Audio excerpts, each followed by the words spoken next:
Povo de Deus, eu saúdo a igreja com a graça e a paz do nosso Senhor Jesus Cristo, amém? Meus irmãos, nós vamos continuar fazendo aquela reflexão que já estamos fazendo aqui há alguns dias, sobre o tema Viva a Compaixão. A nossa Junta de Missões Mundiais nos trouxe esse desafio, o desafio de estar refletindo sobre a necessidade de viver a compaixão.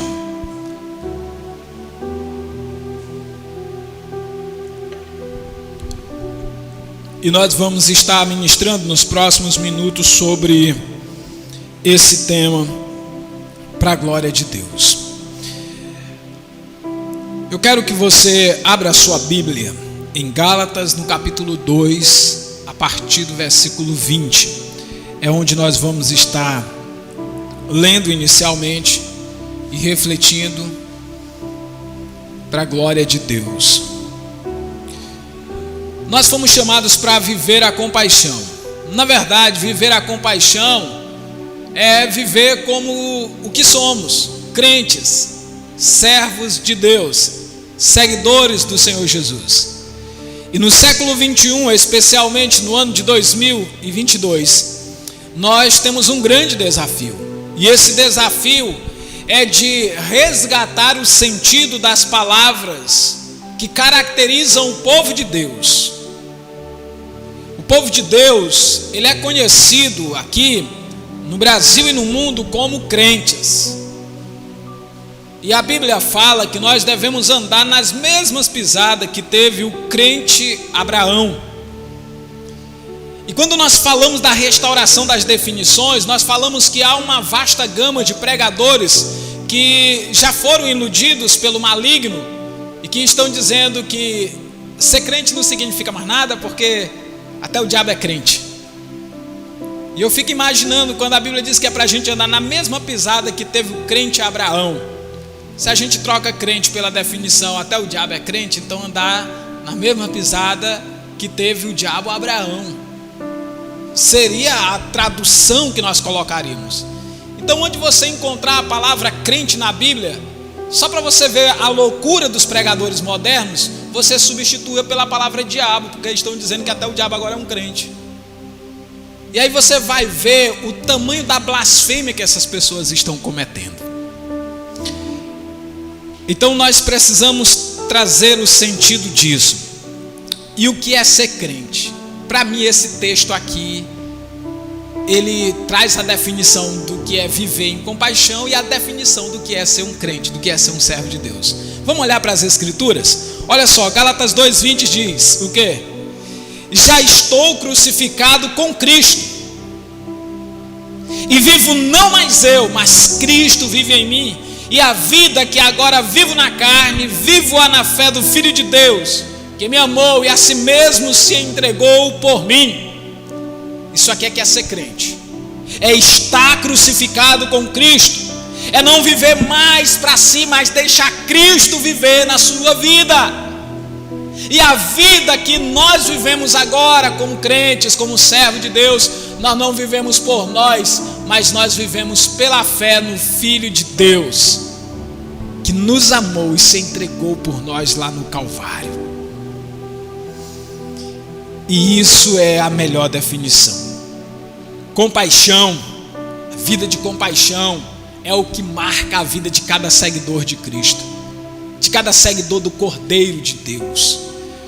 Na primeira mensagem nós falamos que porque Cristo se entregou, porque Cristo me amou, Ele se entregou por mim, demonstrando compaixão. E aí nós trabalhamos sobre o tema, já estamos crucificados com Cristo. Cristo que é o maior modelo de compaixão que nós já tivemos nos registros que contemplou a história até aqui. Na segunda mensagem nós estivemos refletindo porque Ele nos amou e se entregou por nós e morreu por nós, demonstrando essa compaixão. O viver que agora temos nesta vida já não era mais vivido por nós, mas é Cristo vivendo em nós. E essa é uma realidade, irmãos, porque quantas vezes eu e você queríamos fazer algo e deixamos de fazer porque entendemos que aquilo não agrada a Cristo, porque aquilo é contrário aos preceitos de Cristo.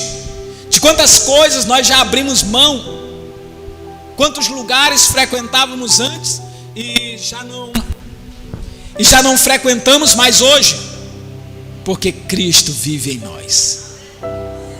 É uma nova vida, tudo se fez novo.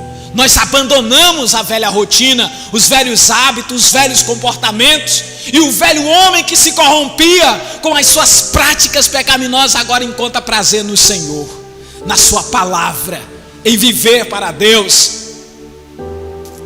Outrora, quando não servíamos a Deus, num domingo semelhante a esse, não era na casa de Deus que estaríamos, nós estaríamos em algum outro lugar, buscando alguma gratificação ou satisfação, fosse para a nossa carne, fosse para os nossos prazeres. Mas agora não mais vivemos nós, Cristo vive em nós, e nós mudamos a rota e deixamos as casas do diabo, as casas malignas, e agora estamos na casa de Deus, porque não mais vivemos nós, Cristo vive em nossas vidas.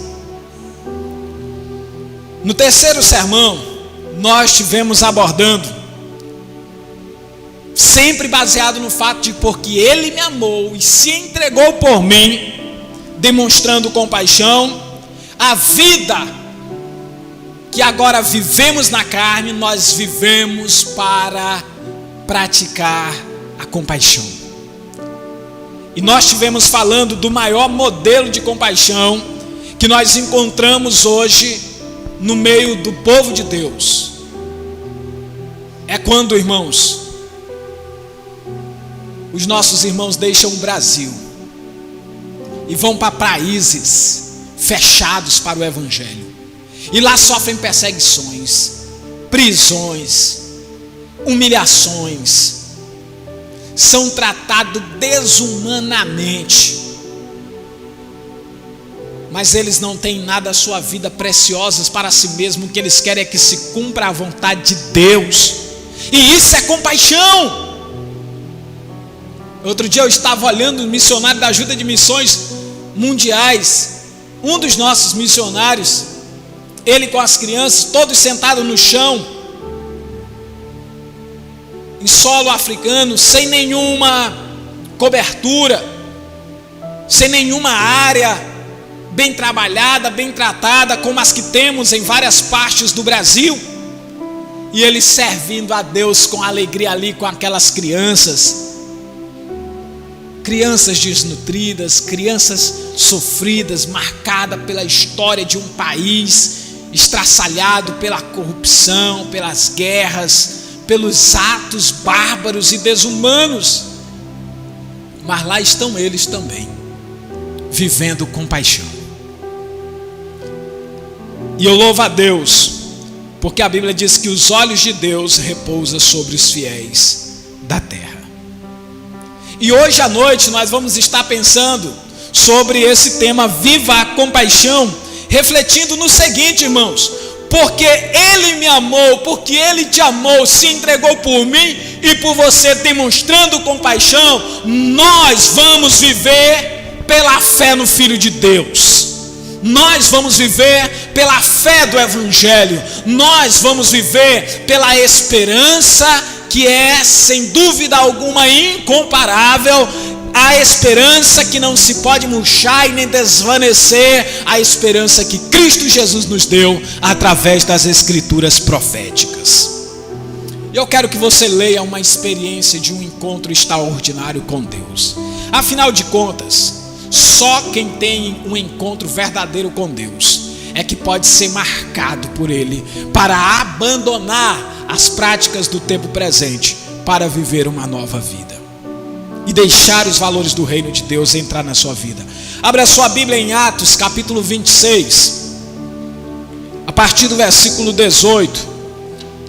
Atos 26, a partir do versículo 18. Olha o que vai dizer a palavra de Deus. Aliás, a partir do versículo 13. É o 13.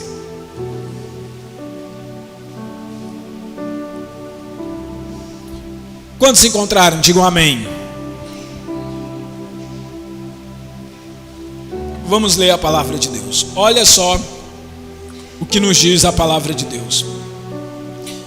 Ao meio-dia, ó rei, vi no caminho uma luz do céu que excede o esplendor do sol, cuja claridade me envolveu a mim e aos que iam comigo.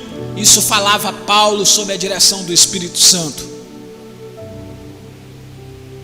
E caindo nós todos por terra, ouvi uma voz que me falava em língua hebraica, dizendo: Saulo, Saulo, por que me persegues? Dura coisa é para ti recalcitrar contra os aguilhões. E disse eu: quem és, Senhor? E ele respondeu: eu sou Jesus, a quem tu persegues. Mas levanta-te, ponte sobre os teus pés, porque te apareci por isto, para te pôr por ministro e testemunha, tanto das coisas que tem visto, como daquelas pelas quais te aparecerei ainda, livrando-te deste povo e dos gentios, a quem agora te envio, para lhes abrirem os olhos, e das trevas os converterdes à luz, e do poder de Satanás a Deus, a fim de que recebam a remissão de pecados e herança entre os que são santificados pela fé em mim. Meus amados e queridos irmãos, aqui está um exemplo de um homem que viveu a compaixão. Ele saiu de um radicalismo e partiu para viver o outro extremo da coisa. Ele saiu daquela extravagância de querer matar crentes, de querer perseguir os seguidores de Jesus, onde ele sabia que havia um evangélico, ele ia lá e tentava tirar a sua vida e matá-lo. Onde eles sabiam que havia um dos nossos irmãos, o ódio tomava de conta do seu coração, e ele, como um bom judeu, preso na ortodoxia da sua época, preso nas tradições e nos costumes do seu povo e da sua gente, tanto o seu nacionalismo muito forte, também como a sua crença enraizada dentro de si, o judaísmo ortodoxo. Paulo ouviu falar de um novo grupo, de uma nova seita que tinha surgido, chamada a seita dos Nazarenos, e ele não perdeu tempo. Ele pediu logo cartas para ir até onde estavam essas pessoas, para tirar-lhes a vida. Fosse homem, fosse mulher, ele não poupava. E olha uma coisa estranha, porque geralmente eles puniam os homens, mas poupavam as mulheres. Mas Paulo, naquele zelo extremado, naquele cuidado terrível para que o judaísmo não fosse dissipado da história, não se apagasse, para que o judaísmo não morresse, ele agora não mais considerou nem essa parte da tradição. O ódio era tão grande que fosse mulher, fosse homem, ele prendia, ele arrastava manietado para o cárcere e não estava nem aí. Ele tinha muito zelo pela sua crença, pelas tradições dos seus pais, mas não tinha o menor amor por Deus. Isso é muito parecido com o que acontecia há muitos anos atrás nas cidades brasileiras, quando a fé em Jesus Cristo, que os crentes estavam trazendo a partir das Escrituras, ainda não era uma seita na maior parte dos estados e dos municípios do nosso país. Quando os homens bárbaros e cruéis da nossa nação perseguiam os crentes, espancavam, batiam, e não podiam ter essa liberdade que nós temos hoje, Paulo vivia aquele mesmo zelo. E aquelas pessoas que faziam essas maldades contra os nossos irmãos no princípio do evangelho aqui no Brasil, eles não faziam, irmãos, por qualquer outra coisa senão por zelo por uma tradição que receberam. E eu quero trazer uma palavra de alerta para o povo brasileiro, especialmente para você que está aqui. Esse risco pode acontecer no nosso meio, e nós precisamos tomar cuidado com isso, para que a gente não venha sustentar tradições humanas, tradições inventadas pelos homens, pelas instituições, pelas denominações, seja ela batista ou qualquer uma outra. O que nós precisamos manter é a fé na palavra, a fé no evangelho, a fé nas escrituras, porque senão nós vamos nos tornar, em não muito tempo, como o catolicismo. Vamos perder o zelo pelas escrituras e vamos ficar só com as nossas tradições. Nós precisamos tomar esse cuidado, porque agora nós estamos entrando num novo momento, numa nova dimensão do evangelho. É o momento que o evangelho chegou no Palácio do Planalto, é o momento que o evangelho chegou no Senado, é o momento que o evangelho chegou na Câmara dos Deputados, nos palácios municipais. É o momento que o evangelho começa a chegar no Palácio dos Leões.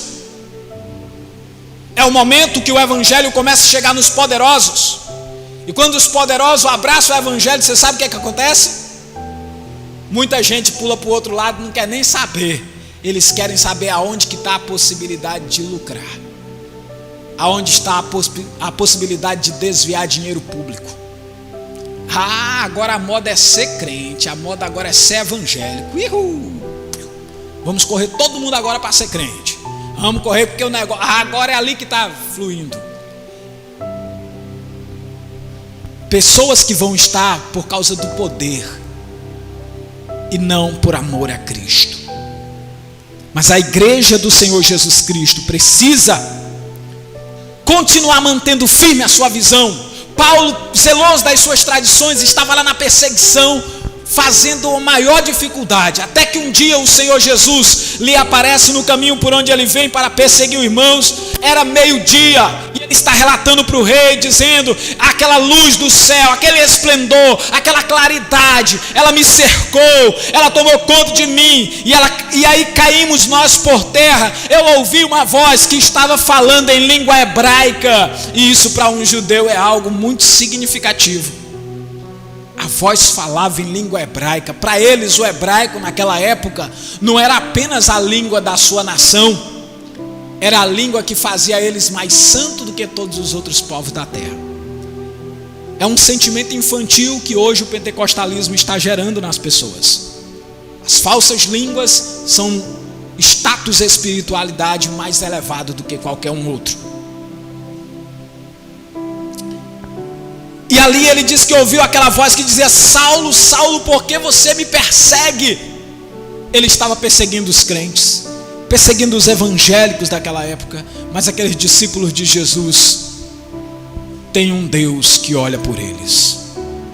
Nós temos um Deus que cuida de nós, um Deus que se importa conosco. A nossa proteção não está lá no Palácio do Planalto, que fique muito claro isso. A nossa proteção não está no Palácio dos Leões. A nossa proteção não está no Palácio Municipal. A nossa proteção não está nas forças armadas dessa nação.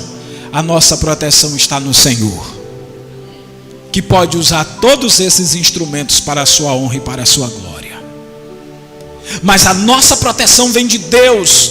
E ele disse: quem és tu, Senhor? E ele disse: eu sou Jesus, a quem tu persegues. Toda perseguição que vão desencadear contra o povo de Deus é uma perseguição contra Cristo.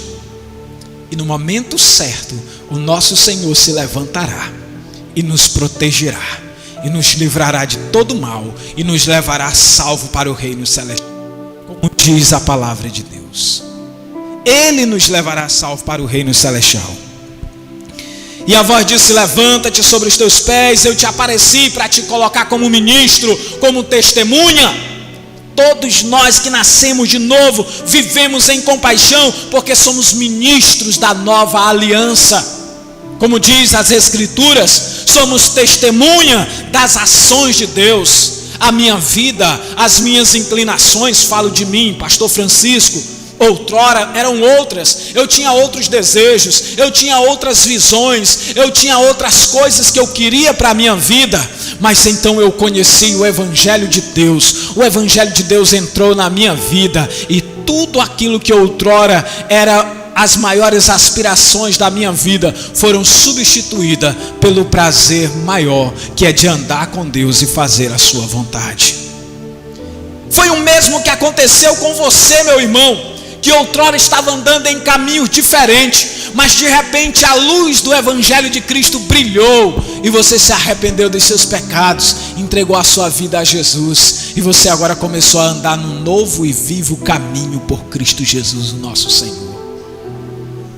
E isso vai continuar acontecendo, porque o Senhor nos apareceu, o Senhor nos revelou a sua vontade, para que nós pudéssemos levar essa mensagem de esperança a outras pessoas. E o Senhor disse: agora te livra deste povo, te livra dos gentios, deste povo e dos gentios a quem agora te envio.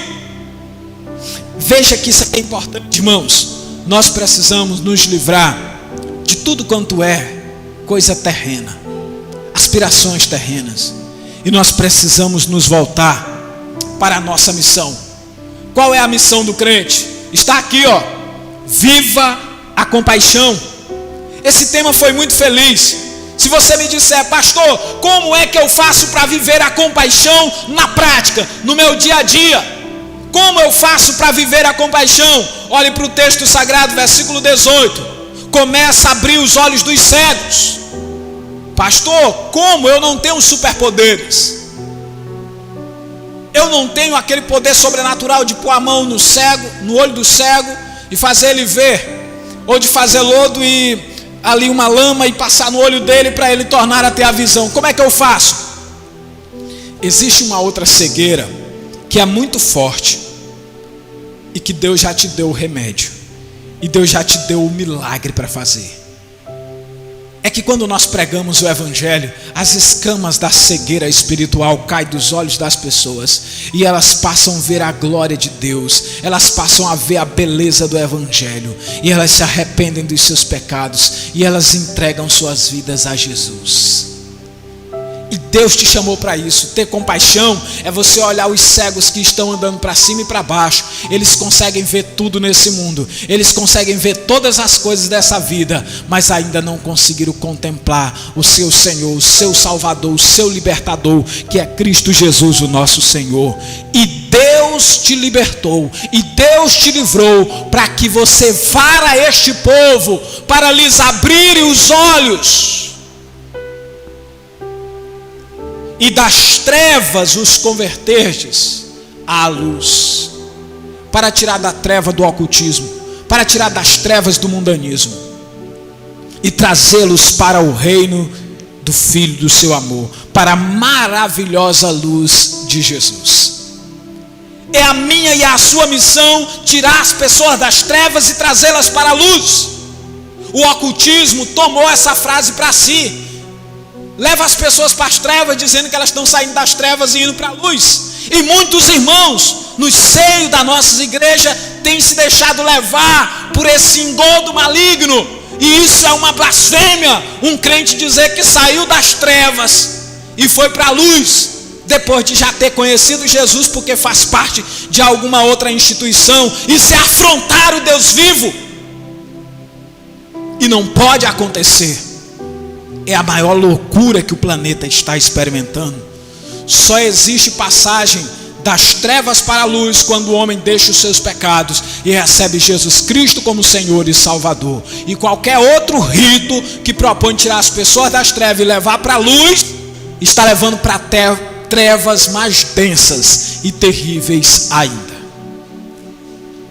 Por isso nós precisamos atentar bem para o que diz a palavra, e do poder de Satanás. Essa é a mensagem. O mundo jaz no maligno, o mundo jaz nas trevas. O maligno quer seduzir, e não se engane, o fato de você vir ao templo não te garante libertação. O fato de você ter levantado a mão um dia não te garante salvação, porque é permanecer fazendo a vontade do Pai que garante a entrada no reino dos céus. É importante começar uma caminhada, mas é necessário manter os passos dessa jornada. Olha o que o Senhor diz do poder de Satanás. E qual é o poder de Satanás? Olha, a Bíblia diz: eu não me envergonho do Evangelho, porque é o poder de Deus para a salvação de todo aquele que crer. Se o Evangelho é o poder de Deus, então o que é o poder de Satanás? O poder de Satanás é aquilo que está escrito no Salmo 1, quando diz: bem-aventurado o varão que não anda segundo o conselho dos ímpios. O que é o poder de Satanás? O conselho dos ímpios. Nem se detém no caminho dos pecadores. O que é o poder de Satanás? O caminho dos pecadores. Nem se assenta na roda dos escarnecedores. O que é o poder de Satanás? A roda dos escarnecedores, dos que zombam de Deus.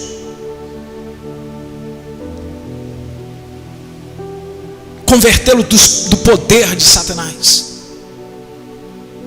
O que causa a filiação de um ser humano ao diabo, ao maligno, de acordo com as Escrituras? João 8,44. O Senhor Jesus disse para um grupo de judeus que lia a Bíblia todo dia, que eram considerados mestres, os mais importantes das sinagogas judaicas. Eles estavam ali questionando o Evangelho de Jesus, porque não queriam aceitar a palavra de Deus. Eles queriam impor outra coisa à palavra. E Jesus Cristo, vendo aquilo, em João capítulo 8, versículo 44, você pode confirmar aí na sua Bíblia, diz: vós tende por pai o diabo. E aí ele vai mostrar como é que alguém é filho do diabo, dizendo: vós tende por pai o diabo, e quereis satisfazer-lhes os desejos.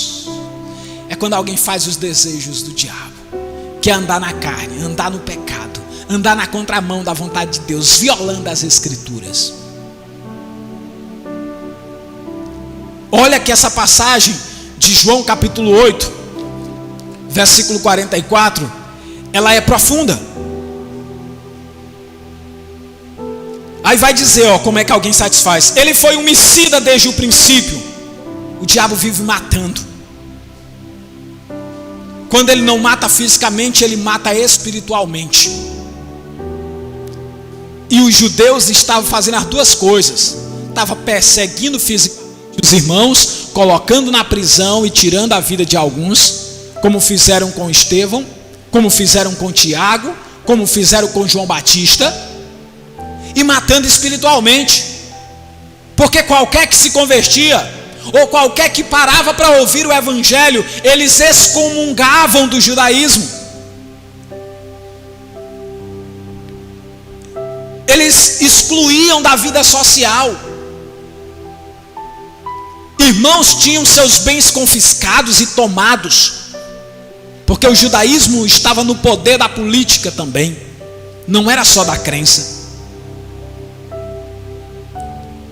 Eles fechavam as portas para tudo quanto é lado, e as pessoas ficavam: eu mesmo não vou querer perder minha aposentadoria. Você já pensou? Se o seu benefício for ameaçado, se sua aposentadoria for ameaçada, você vai continuar servindo a Deus? Se for ameaçado tomar seu carro, seus bens, sua fonte de renda, você vai continuar servindo a Deus? Era isso que eles faziam lá. E aí as pessoas disseram: rapaz, eu entendo, mas eu não vou ficar por aqui mesmo. Ser excomungado do judaísmo naquela época trazia todos esses malefícios sociais, naturalmente. Foi homicida desde o princípio, matava. E Jesus disse para ele: vocês nem entram no céu e nem deixam os que querem entrar entrarem. Mas olha outra coisa, ele jamais se firmou na verdade. O maligno jamais se firmou na verdade. Uma das características dos filhos do maligno é que, além de satisfazer a vontade do diabo, sendo homicida, não se firmam na verdade, não consegue criar raiz na verdade. Olha outra coisa que o texto vai dizer: porque nele não há verdade. Quando profere mentira, outra coisa é viver com mentira, uma mentira atrás da outra, é uma mentira dando suporte para outra, é uma dissimulação atrás da outra, é um fingimento atrás da outra, é a hipocrisia atrás da outra. Essa é a característica de alguém que pertence ao diabo. É uma manipulação atrás da outra. Quando fala mentira ou profere, fala do que ele é próprio, porque é mentiroso e pai da mentira. E o que é viver em compaixão, irmãos?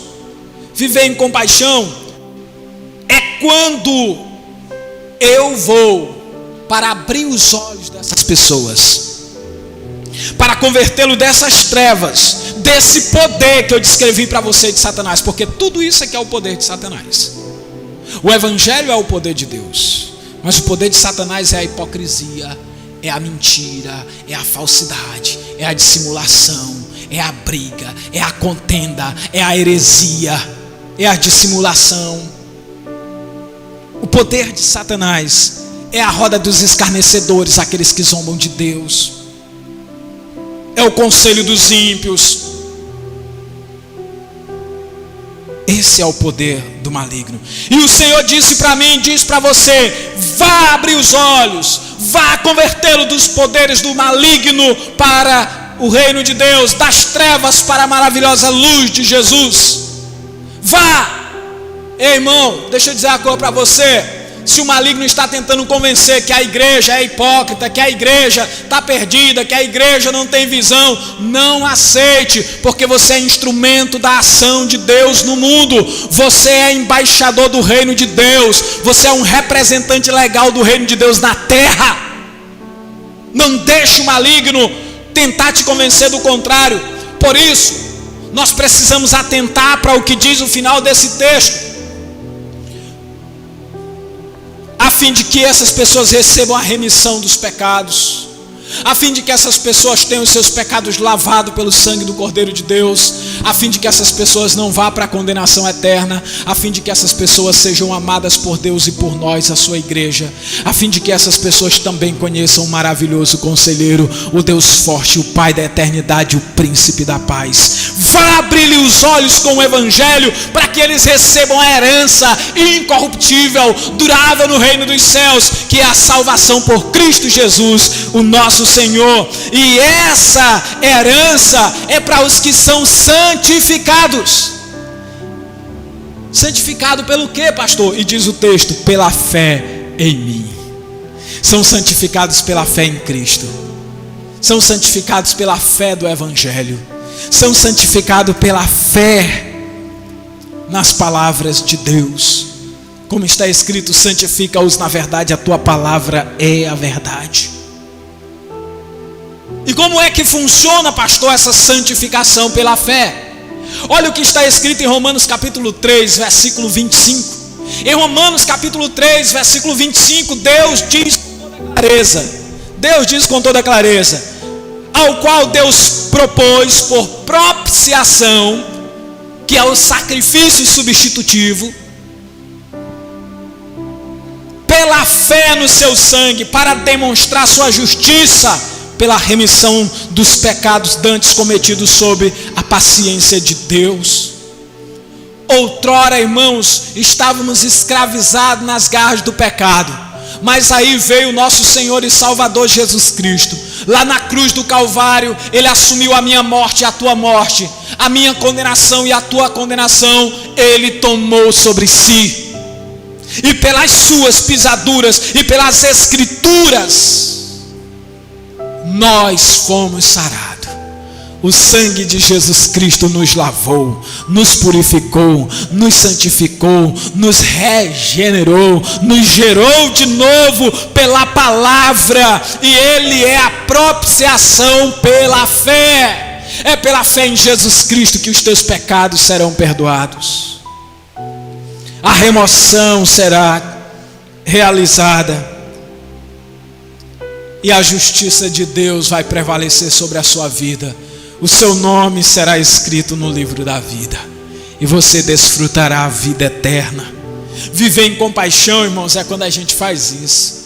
É quando a gente se levanta como voz de Deus E aí a gente usa o louvor, aí a gente usa a oração, aí a gente usa a pregação da palavra, aí a gente usa a nossa amizade com as pessoas para trazê-las para o reino de Deus, para trazê-las para a maravilhosa luz de Jesus. O inimigo, irmãos, ele é sagaz. Ele vai fazer o que ele puder para destruir as pessoas. Mas está escrito em Filipenses 1:27, o que é que nós precisamos fazer para viver essa compaixão. Em Filipenses 1:27 o Senhor disse: somente portai-vos dignamente conforme o Evangelho de Cristo. Se comporte conforme o Evangelho de Cristo. Como pastor? Vá abrir os olhos dos cegos espirituais. Se comporte ou portai-vos dignamente conforme o Evangelho de Cristo. Como pastor? Vá tirar as pessoas das trevas, trazendo para a luz de Jesus Cristo, a luz da palavra de Deus. Como pastor? Tira as pessoas do poder, da influência do maligno, para a maravilhosa luz, para o poder do Evangelho. Como pastor que eu posso fazer isso? É você se esforçando diligentemente para levar as pessoas a ter uma nova vida com Deus. Irmãos, o perigo maior que pode acontecer no século 21 é as pessoas se acostumar apenas com o ditado: eu sou evangélico, eu sou crente, eu sou de Deus, eu sou de Jesus. Tem muita gente que está caminhando para a destruição, recitando isso toda hora. Vai convencer todo mundo à volta, todo mundo. Mas não vai entrar no reino dos céus, porque no reino dos céus não vai entrar quem diz que é. No reino dos céus vai entrar aqueles que fazem a vontade do nosso Pai que está nos céus. Por isso, somente deveis portar-vos dignamente conforme o Evangelho de Cristo, diz o texto, para que quer vá e vos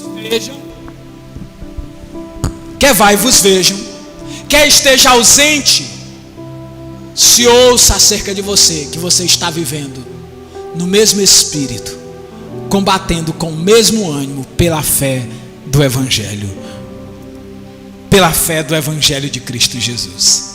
É daí onde vem a definição de evangélico. O que é evangélico? É aquele que vive o Evangelho. Evangélico é mais do que uma denominação. Evangélico é mais do que uma instituição.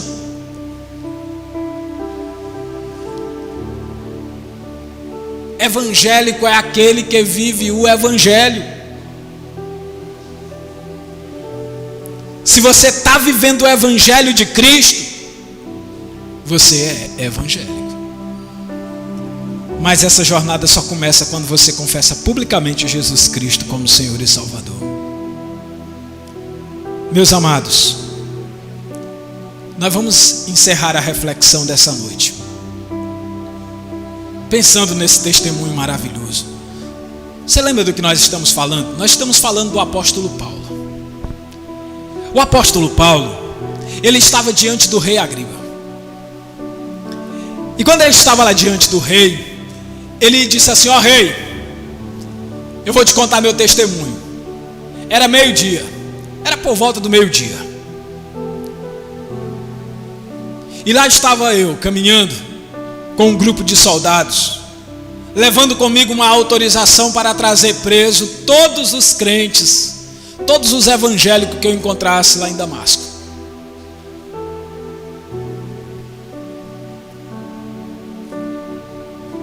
E de repente, quando estávamos nós caminhando em direção àquela cidade, uma luz brilhou, era uma luz mais forte que a luz do sol. Ele viu a glória de Deus. Ele viu a glória do Senhor Jesus resplandecendo naquela estrada e não pôde resistir. Ele ouviu a voz do Senhor chamando ele. Quantas vezes Deus tem te chamado para a nova vida? Quantas vezes Deus tem te chamado para a salvação? Quantas vezes Deus tem te chamado para mudar a tua história? Será se você vai querer cair do cavalo também? Cair do cavalo é uma expressão, né? Ninguém sabe se ele estava montado no cavalo ou se ele estava só em pé e caiu no chão. Mas a gente tem a tendência de pensar que ele estava montado naquela hora. Mas a ideia de cair do cavalo é nossa. Será que você vai ter que levar uma queda? E eu sei que os críticos do evangelho vão dizer assim: olha o pastor fazendo terrorismo para as pessoas. Não, você pode viver a vida todinha, não levar nenhum arranhão, morando numa mansão, dinheiro e conta bolso e conta cheio de dinheiro, viver com os filhos sem nenhuma doença, ter tudo do bom e do melhor, sem sentir uma dor na unha, e ainda assim provar a condenação eterna e não entrar no reino dos céus. Mas o que eu estou falando para você é que Deus está te chamando hoje para uma nova vida. Paulo, Deus já tinha falado com ele, irmãos. Olha, no dia que Estevão deu aquela palavra, lá em Atos capítulo 7, que eles não puderam resistir à sabedoria e o espírito pelo qual Estevão falava, o Saulo estava lá, irmãos. O Saulo estava lá, o Saulo ouviu a pregação. Ele entendeu a mensagem, mas ele ficou preso por causa da tradição. A tradição é uma coisa que fica enraizada. Em alguns casos leva muitos anos. E eu fico pensando comigo que se não fosse o próprio Cristo aparecendo para ele, ele não teria mudado de vida.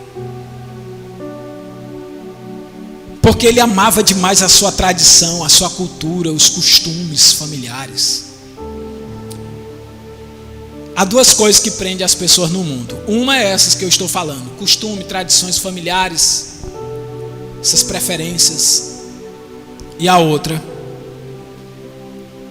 é o pecado, especialmente o pecado da imoralidade. É o que mais mantém as pessoas presas no mundo, porque elas querem continuar fazendo o que é mal aos olhos de Deus e não querem se sentir incomodadas pela palavra.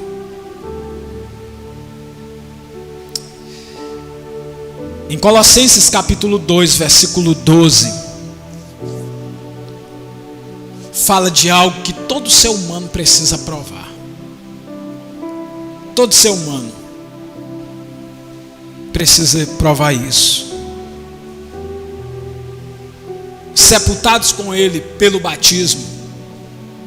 Um dia eu fui, muitos dos que estão aqui foram, e muitos aqui serão. Nós estamos querendo organizar, se não nesse mês, mas no começo do próximo mês, nós estamos querendo realizar o batismo de vários irmãos.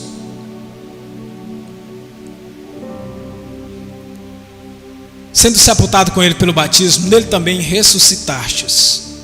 Colossenses 2,12.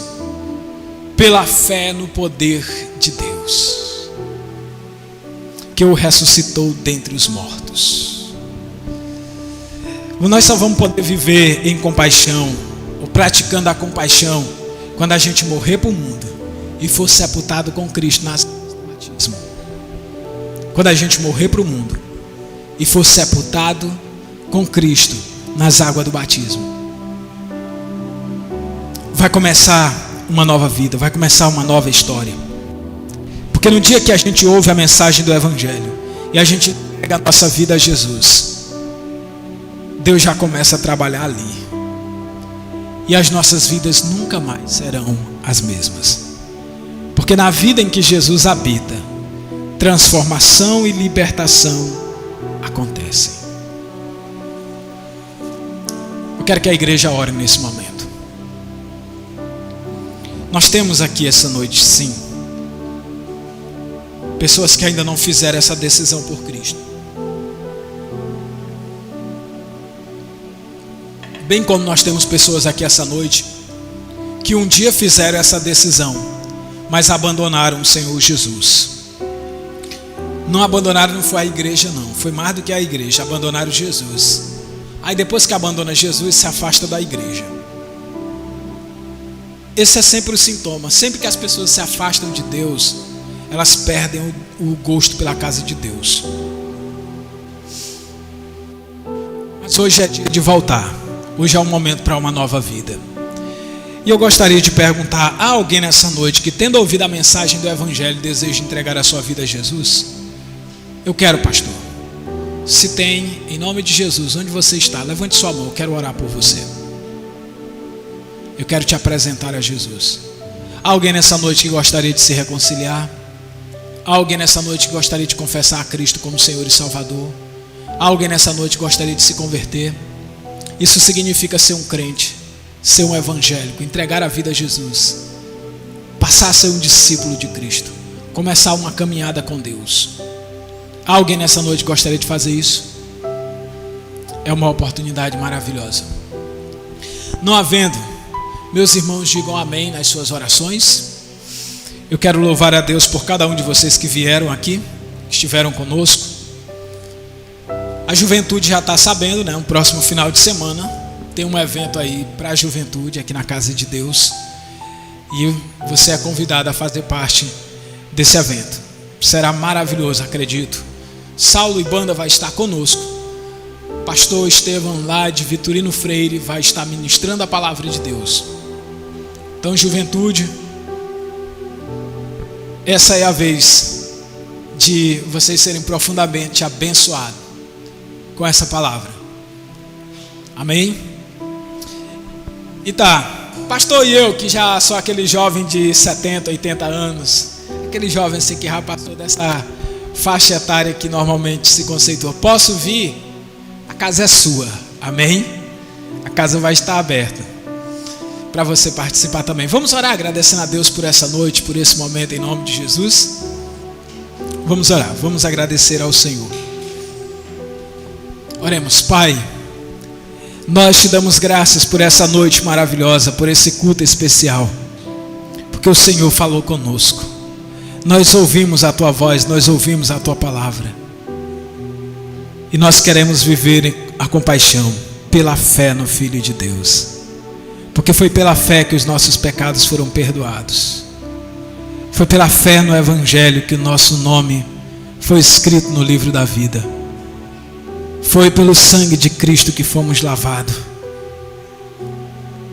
Foi, meu Pai querido, pela fé do Evangelho que a nossa conduta foi transformada. E nós estamos vivendo em compaixão. Nós aprendemos hoje contigo, Pai, que viver em compaixão é viver o Evangelho, é viver as Escrituras, é viver praticando aquelas coisas que o Senhor Jesus fazia quando esteve entre nós. Pai, agora guarda esse povo no teu nome, abençoa-os, leva-os em paz para os seus lares. Nesse primeiro dia da semana eles já começam diante da tua face, diante da tua presença. Guarda-os em teu nome, porque eles são teus. Deus bendito, em nome de Jesus Cristo, liberta os que precisam ser libertos, transforma os que precisam ser transformados, e guarda no coração de todos nós, no meu especialmente, essa palavra, para não pecarmos contra o Senhor, para vivermos em santidade, verdade e justiça durante todos os dias da nossa vida. Dê, ó Deus querido, uma semana de bênção, uma semana de paz, uma semana sob a tua direção para todos os que estão dentro deste santuário e para esses que nos acompanham pela internet, Pai. Guarda-os em teu nome. Levante suas mãos aos céus. Que a graça do nosso Senhor e Salvador Jesus Cristo, o amor de Deus, o nosso Pai, e a consolação rica e infinita do Espírito Santo seja com todos aqueles que amam ao Senhor em espírito e em verdade, e os que creem dizem amém. Deus te abençoe e te guarde em nome de Jesus e te dê uma semana maravilhosa.